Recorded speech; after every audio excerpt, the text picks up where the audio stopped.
Hello friends, नमस्कार and welcome to समाधान। साथियों में देखिए आप सब अच्छे होंगे और साथ ही साथ आपकी स्टडी भी अच्छे से चल रही होगी। बिहार कर्मचारी चयन आयोग बीएसएससी जिसमें सीजीएल 4 बीएसओ 10+2 और ये सारे एग्जाम होने हैं। बट कल क्या होता है कि आयोग एक नोटिस जारी करता है टेंडर को लेकर के, जिसमें ये टेंडर जारी करते हैं कि हम सीबीटी एग्जाम लेना चाहते हैं, जो भी इंटरनल एग्जाम है या एक्सटर्नल जो रिक्रूटमेंट है। और उसमें ये टेंडर देते हैं कि जो भी एग्जाम कंडक्टिंग एजेंसी है, कुछ शर्तें हैं इनकी 78 पेजों की, उसके अनुसार अगर वो चाहती हैं तो इसमें हिस्सा ले सकती हैं। और ये टेंडर आपका कब तक देखिएगा, तो टेक्निकल बिड 2 सितंबर को रखा गया है। फिर इनका जो फाइनेंशियल बिड है वो टू बी नोटिफाइड लिखा गया है, यानी कि सितंबर तक तो इनका ये क्लियर करेंगे प्रोसेस। अब कल से छात्रों का लगातार क्वेरी है कि जो ऑफलाइन एग्जाम होता है वो बेटर होता है बिहार में, अगर खास करके बात करें, क्योंकि अगर पेपर लीक होता है तो कहीं न कहीं से पता चल जाता है कि पेपर लीक हुआ है। लेकिन ऑनलाइन में तो कम से कम ये पता भी नहीं चल पाता है कि पेपर कहाँ पे सेटिंग हुआ, क्या कुछ हुआ, और सेटिंग करने वाले सेटिंग करके चले जाते हैं और पढ़ने वाले धरे के धरे रह जाती है उनकी मेहनत। तो सबसे पहले जो उनकी क्वेरी है, कमेंट्स है, उसके आधार पे ही हम लोग इसमें बात करेंगे, ताकि जो भी छात्रों की क्वेरी हो वो आयोग तक पहुँचे कि आखिर छात्र क्या चाहते हैं और आप क्या कराना चाह रहे हैं। क्योंकि सबसे पहले तो आपने ऑफलाइन के लिए सारी प्रक्रिया कराया, टेंडर निकाला, और जब छात्र इस चीज़ की तैयारी में लगे हैं, इंतज़ार में हैं कि अब एग्ज़ाम डेट आएगा, तो आप टेंडर निकाल रहे हैं कि सीबीटी की तरफ हम शिफ्ट हो रहे हैं, तो छात्रों की जो चिंता है उससे आयोग को अवगत कराना ज़रूरी है कि आखिर छात्रों की माँग क्या है। क्योंकि मैक्सिमम छात्र इस सीबीटी एग्ज़ाम को नहीं चाहते हैं, क्योंकि बिहार में वो, उनको मालूम है कि बिहार में ये कहीं न कहीं धाँधली का भेंट चढ़ जाएगा, ऑनलाइन परीक्षा बंद करो, हैकिंग, सेटिंग नहीं चलेगी, ये सारा चीज़ उनका क्वेरी है कमेंट के माध्यम से। तो सबसे पहले कमेंट के माध्यम से हम लोग देखते हैं कि आखिर उनकी क्वेरी क्या है और छात्र क्या चाहते हैं। अब एक बार यहाँ पे सारे कमेंट्स देखिएगा, मैक्सिमम कमेंट्स आपको मिलेंगे। देखिए कि इनका कमेंट है कि सर ऑफलाइन का वीडियो बनाकर के प्रेशर डालिए, धांधली का सेटिंग बढ़ जाएगा। देखिएगा सारा चीज़ वही है, अगर मिलना ही है तो टीसीएस को मिल जाए, ये सारा चीज़ क्वेरी है। मतलब कि ऑनलाइन से छात्रों के अंदर काफ़ी एक डर दिख रहा है कि धांधली सेटिंग को लेकर के और एग्ज़ाम डिले को लेकर के। तो यहाँ पे देखिएगा सीबीटी में तो ऑनलाइन से ऑफलाइन से कई गुना ज़्यादा स्तर पे धांधली होता है। ये सारा चीज़ कमेंट है, देखिएगा सैकड़ों कमेंट्स है जो इसका अपोज़ कर रहे हैं कि नहीं, एग्ज़ाम ऑनलाइन नहीं होनी चाहिए। और इसको कंसाइज़ वे में अगर हम लोग देखें पूरे कमेंट्स को, तो यहाँ पे पूरे कमेंट्स का समरी है, देखिएगा। Viewers are primarily concerned that the shift to a computer-based test CBT is a strategic move by the, यहाँ पे दिया गया strategic move by the commission to indefinitely delay the recruitment process, यानी कि ये कुल मिलाकर के भर्ती प्रक्रिया को धीमे करने का उपाय किया जा रहा है। While increasing the risk of untraceable corruption, यानी कि दूसरी तरफ ये लोग अगर सीबीटी एग्जाम लेते हैं तो ऐसे ऐसे इसमें धांधली होगी जिसको ट्रेस कर पाना भी संभव नहीं है। और ये सही भी बात है, ऑफलाइन में जब आपका कहीं भी पर्चा लीक होता है, पेपर लीक होता है, तो कहीं ना कहीं सोशल मीडिया पर आपको मिल ही जाता है और इससे बड़े स्तर पर इसका खुलासा हो जाता है। लेकिन जो ऑनलाइन है इसमें एक तो रिस्क रहता है अनट्रेसेबिलिटी का, कि आप उसको ट्रेस नहीं कर सकते हैं जल्दी कि कहाँ पे धांधली हुआ है कि नहीं हुआ है। एक बड़े लेवल पे जब इसकी पीछे कोई लगे होते हैं तभी ये पता चल पाता है, कि अदरवाइज सेटिंग करने वाले इसमें सेटिंग कर लेते हैं। देखिएगा सबसे ज़्यादा यहाँ पे देखिएगा तो opposition to online mode and corruption fears, यानी कि छात्र सबसे ज़्यादा डरे हैं ऑनलाइन मोड से, जिसमें कि करप्शन के डर से, और इसका अपोज कर रहे हैं। फ्रिक्वेंटली इन लोगों का सबसे ज़्यादा कमेंट है, a significant majority of students believe that online exam in Bihar are more prone to systemic hacking, यानी कि सबसे बड़ा एक समस्या है बिहार में हैकिंग को लेकर के, कि अगर एग्जाम होता है तो सिस्टम हैक कर लिया जाएगा एंड सेटिंग होगा बड़े लेवल पर, with many specifically demanding that only TCS be awarded that tender if the exam must be held online to ensure transparency. मतलब एक तो है कि बिहार में अगर ऑनलाइन एग्जाम होता है तो बड़े लेवल पर सिस्टम को हैक किया जाएगा, सेटिंग की जाएगी। और उसके साथ ही छात्र ये भी डिमांड कर रहे हैं कि अगर इतना ही जरूरी है आपको सीबीटी एग्जाम कंडक्ट कराना, तो आप इंश्योर करिए कि कम से कम टीसीएस जैसी एजेंसी को या टीसीएस को एग्जाम का ये टेंडर दिया जाए, ताकि एक ट्रांसपेरेंसी को लेकर के छात्र भरोसा कर सकें। इसके बाद देखिएगा तो दूसरी तरफ देखिएगा तो कुछ छात्र का, जैसे कि scepticism over delays and tender cycles, मतलब कि जो इनको संशय बना हुआ है माइंड में, संदेह है कि क्या ये लोग समय पे एग्जाम लेंगे कि नहीं लेंगे, क्योंकि इनका टेंडर साइकिल ही चल रहा है। Numerous comments view the new notice as a drama और टाइम पास, क्योंकि छात्रों को लगता है कि ये केवल आयोग ड्रामा कर रही है और टाइम पास कर रही है।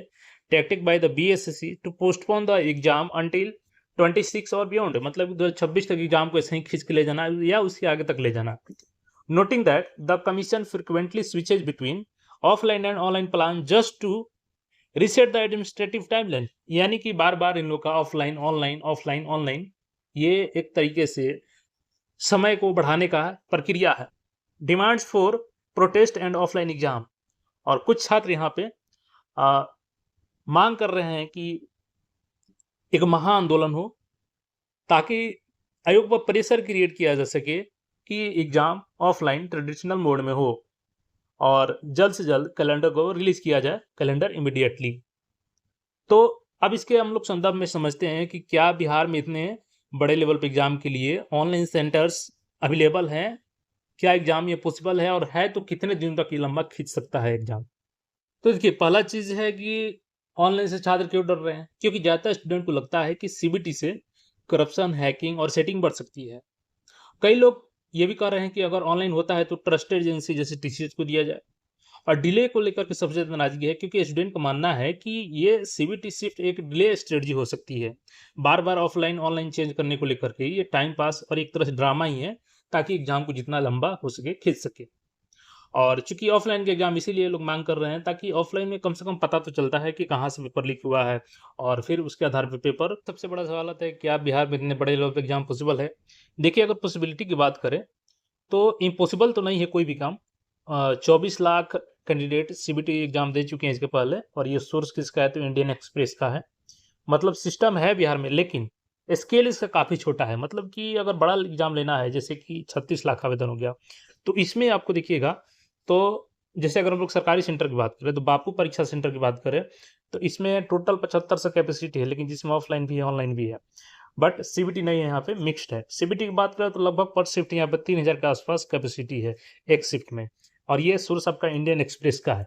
तो हम कुछ भी अपने मन से नहीं बता रहे हैं, सारा सोर्स है और सोर्स के माध्यम से आपको बता रहे हैं। जैसे डिस्ट्रिक्ट वाइज अगर हम लोग बात करें, जैसे कि अलग अलग डिस्ट्रिक्ट को अगर हम शामिल भी कर लेते हैं, जैसे पटना में, तो यहाँ पे देखिएगा, पटना में 2980, गया हो गया, मुजफ्फरपुर हो गया, दरभंगा, भागलपुर, मुंगेर हो गया। क्योंकि देखिए सभी डिस्ट्रिक्ट में एग्जाम भी तो पॉसिबल नहीं है ना, क्योंकि एग्जाम पड़ जाए आपका और सिस्टम ही वर्क ना करे, हैंग करने लगे सिस्टम, तो फिर उसमें आपका एग्जाम अच्छा नहीं जाएगा। पूर्णिया हो गया। तो टोटल यहाँ पे 11,392 पर शिफ्ट है यहाँ पे अलग अलग डिस्ट्रिक्ट का, और बाकी सब मिला दीजिएगा तो मैं एक आपको पीडीएफ के माध्यम से समझाता हूँ, सारा डेटा लिया हूँ, और सारा आपका Indian express, the Hindustan times, जो भी सोर्सेज हैं, सोर्सेज के आधार पे ही वो सारा आंकड़ा जुटाया गया है। जैसे अगर हम लोग सिंपली केवल 10+2 के आधार पे ही बात करें, जो 36 लाख अभ्यर्थी हैं, तो अगर सीबीटी की बात करें तो मैंने बताया जैसे कि इंडियन एक्सप्रेस का सोर्स है कि 24 लाख अभ्यर्थी ऑलरेडी एग्जाम दिए हैं पहले। बापू परीक्षा भवन सीबीटी कैपेसिटी की बात करें तो 3000 पर शिफ्ट में है, 75 से नहीं है, ये मिक्स्ड वाला है offline online. Government hi-tech centre की बात करें तो टोटल 11,392 पर शिफ्ट है, ये सोर्स है दैनिक जागरण का आपका पूरे बिहार में।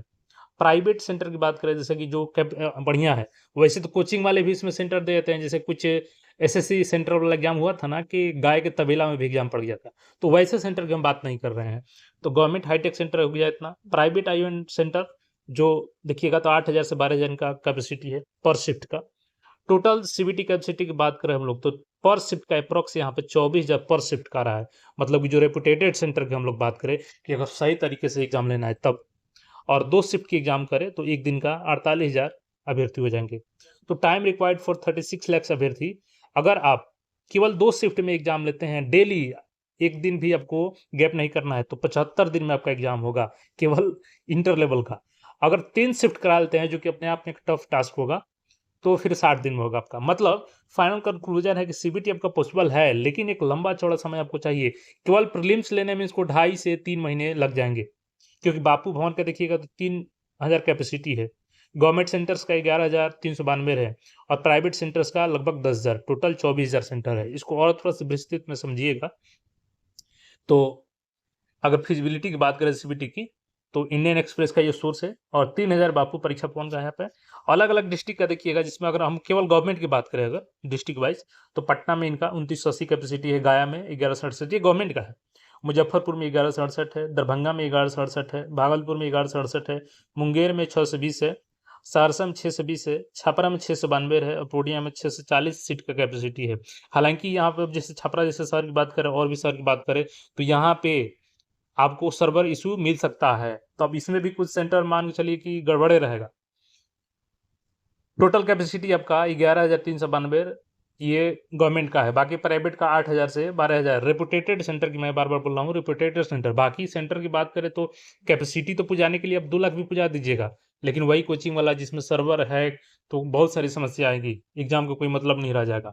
और ये सोर्स आपका देखिएगा, एग्ज़ाम सेंटर इंडिया का सोर्स है, आप भी खुद इसको सर्च करके देख सकते हैं। मतलब वही कुल मिलाकर के है कि आपका 2.5 से 3 महीना समय लग जाएगा केवल आपको प्रीलिम्स लेने में इंटर लेवल का। तो सोचिए और यही कारण है कि अभ्यर्थी इसका विरोध कर रहे हैं। तो अब सवाल है क्या कि ये नोटिस निकल गया तो क्या बिल्कुल ये कन्फर्म है कि ऑनलाइन एग्ज़ाम होगा? देखिए ऐसा नहीं है। इसके पहले ऑफ़लाइन तो ये कितने सारे टेंडर निकाले हैं, तो ऑफ़लाइन अभी तक आपका एग्ज़ाम कहाँ हुआ? तो इसका मतलब ये नहीं है कि ऑनलाइन ये निकाल दिए हैं तो सब एग्ज़ाम ऑनलाइन ही लेंगे। हो सकता है कुछ एग्ज़ाम ऑनलाइन ले लें और कुछ ऑफ़लाइन ले लें। ये भी हो सकता है कि चूँकि अभी दिलीप जी ने बोला था कि हम लोग का 15 दिन का जो अल्टीमेटम था वो कंप्लीट हो गया, तो हम लोग अगस्त में आंदोलन करेंगे। तो हो सकता है उसको टालने के लिए ये लोग टेंडर निकाल दिए और आगे चल के इनके लिए कोई बड़ी बात नहीं है, इस टेंडर को कैंसल भी कर दें। बोल देंगे कि ये टेंडर को अपरिहार्य कारण से कैंसल किया जाता है। इसके पहले भी कई बार ये लोग कैंसल कर चुके हैं। तो कुल मिलाकर के यही है कि अभी ये टाल-मटोल कर रहे हैं, लेकिन आपको कंटिन्यूटी के साथ तैयारी में लगे रहना है, क्योंकि एग्ज़ाम तो होगा, बट कंटिन्यूटी में लगे रहिएगा तभी सिलेक्शन होगा यहाँ पे। बाकी आप क्या सोचते हैं? ऑफ़लाइन की तरफ ये लोग बढ़ रहे हैं, तो ऑफ़लाइन सही है या ऑनलाइन सही है? बाकी आपका जो भी कंसर्न था मैंने वो रखने का प्रयास किया और कुल मिलाकर कंसर्न आपका यही था कि ऑफ़लाइन एग्ज़ाम हो ताकि बेहतर एग्ज़ाम हो सके। मिलते हैं फिर नए अपडेट में। चैनल को सब्सक्राइब करके जुड़े रहें और अपना राय साझा ज़रूर करें। धन्य